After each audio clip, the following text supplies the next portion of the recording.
ETV Bharat Urdu में आपका खैर मकदम है। न्यूज़ टाइम की अहम खबरें। इसराइली दिफाई अफवाज ने कहा है कि गजा में हमास के हमले में कम से कम 21 मजीद इसराइली फौजी मारे गए। इसराइली फौजी 2 इमारतों को मुनहदिम करने के लिए धमाका खेज मवाद तैयार कर रहे थे। इस दौरान हमास के लड़ाकों ने ग्रेनेड से हमला किया। आसाम के वजीर आला हिमांता बिस्वा शर्मा ने राहुल गांधी पर FIR दर्ज करने का हुक्म दिया है। राहुल गांधी की भारत जोड़ो यात्रा को गुवाहाटी में दाखिल होने से रोक दिया गया। सुप्रीम कोर्ट ने गुजरात के खेड़ा में पुलिस एहलकारों के हाथों मुस्लिम नौजवानों को सरेआम खंभे से बांधकर पीटने के अमल को जालिमाना और नाकाबिले कबूल करार दिया है। ताहम कोर्ट ने अगले समाअत तक एहलकारों के खिलाफ गुजरात हाई कोर्ट की तरफ से दी गई 14 दिन की कैद की सजा पर अमल दरामद रोक दिया है।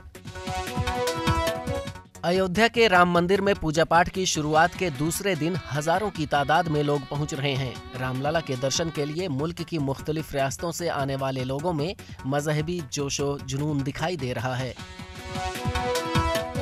सदर जमहूरिया द्रौपदी मुर्मू ने बारामूला से ताल्लुक रखने वाले 13 साला इशफाक हमीद को प्रधानमंत्री राष्ट्रीय बाल पुरस्कार से नवाजा है।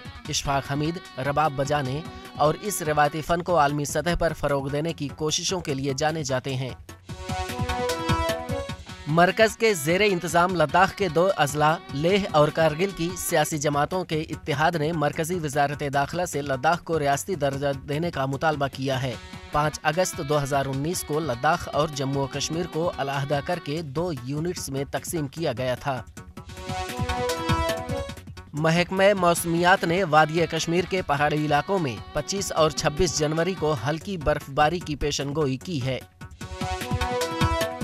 ICC ने one day team of the year 2023 का ऐलान कर दिया है। रोहित शर्मा को टीम का कप्तान मुकर्रर किया गया है।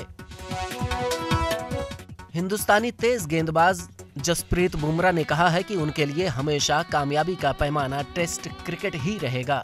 खबरों की ताज़ा अपडेट्स के लिए etvbharat.com पर लॉगिन करें। शुक्रिया।